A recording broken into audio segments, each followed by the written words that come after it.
Before I start, I'd like to say that I tell very few people this story. That is because most would not believe me. But let me assure you that everything you read here is 100% just as I saw it and remember it. With that out of the way, I'll begin my story.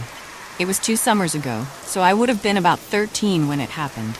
I was at my friend's house, let's call her Kay, and so was another friend of mine, who I will call Jay.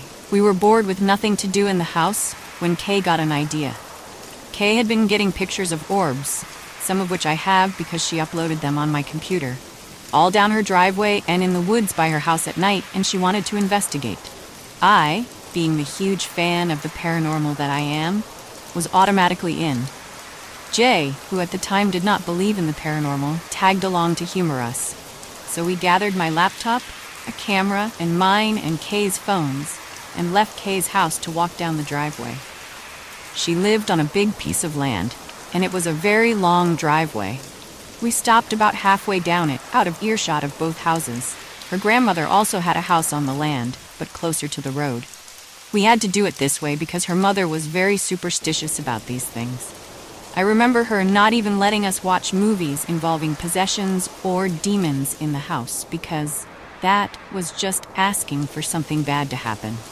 Since Kay wasn't expecting any visitors to the house, and we would have been able to see them coming up the driveway long before they reached us, even if any showed up by surprise, we settled down right there on the ground, sitting in the middle of the driveway. On the way down, we had decided we'd do an EVP. EVP plans in mind, we set up my laptop's wireless webcam and started to record. Not really having any idea what we were doing, we just asked it some standard, "Who are you? Can you show us yourself?" type questions. When we were done, we played it back. Nothing. That did not discourage either Kay or myself, but Jay was getting bored, as she did not believe in any of this. We tried to get her to be patient, and after a little coaxing, convinced her to be quiet for EVP round 2. This time we asked a few more questions, but I can't remember what. I remember not wanting to ask the entity how it died, because I'd read somewhere that you weren't supposed to do that. This time when we played it back, we had something. It was a bunch of whispers between our questions and what sounded like a fence door slamming. Nobody had been whispering, and no fence had slammed while we were recording. There weren't even any fences with doors nearby. Feeling that we were definitely on to something, Kay and I got exited. We did a third EVP, and this time we asked it to be louder. We also asked if it was Kay's great-grandfather who had died on the property. When we played this one back, the whispers were louder as we'd asked, but still not loud enough to be decipherable. Kay and I agreed to do one more EVP. This time, Jay decided she wanted to help. Turns out that by helping, she meant teasing. She taunted the entity, saying that there was really nothing there, and that all of this was stupid. Kay went along with it because she wanted whatever this thing was to react. I went along with it out of curiosity. What was the worst that could happen, right? We played back the recording again, and we got the same slightly louder but still undecipherable whispers from the third EVP. By now, all of us were getting bored, and we decided to give up and go play in the woods. So we walked up to her grandma's house, and I put my laptop and camera in a rocking chair on the porch.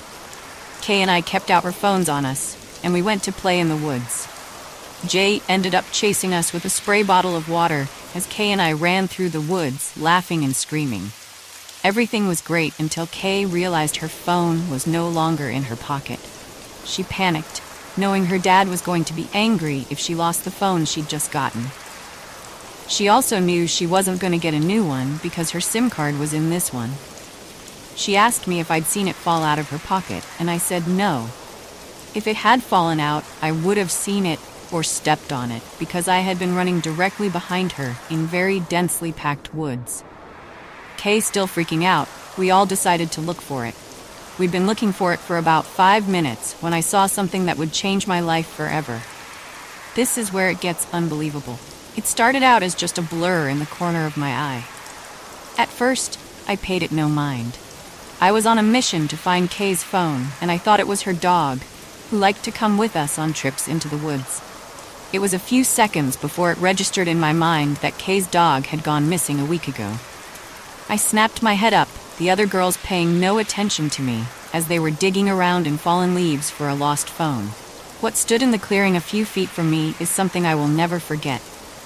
It was about the size of a large dog. Like I said, at first I'd thought it was Kay's dog, with leathery brown skin. It had claws where paws would have been if it had been a dog, and a strangely elongated face. At first, its face was turned away from me, but when I assumed sensed I had seen it, swiveled its head around to stare at me. Except it couldn't stare, because it had no eyes. It seriously reminded me of something from the movie Silent Hill. Just a wide mouth. It opened its mouth, and after a few seconds, a terrible growl reached my ears. That growl is a sound I will always remember. It seemed to reach the core of my soul. It was the most terrifying thing I've ever heard in my entire life, and I hope to never hear anything worse. I was still frozen on the spot when suddenly, Jay's mom drove up and it disappeared. We walked out of the woods into the driveway, me stunned, Kay and Jay having no clue about what had just happened. Jay's mom was there to get her, but she convinced her to let her stay just a little longer, so maybe she could help us find Kay's phone. Jay's mom left to go do something, promising to be back within the hour, I believe.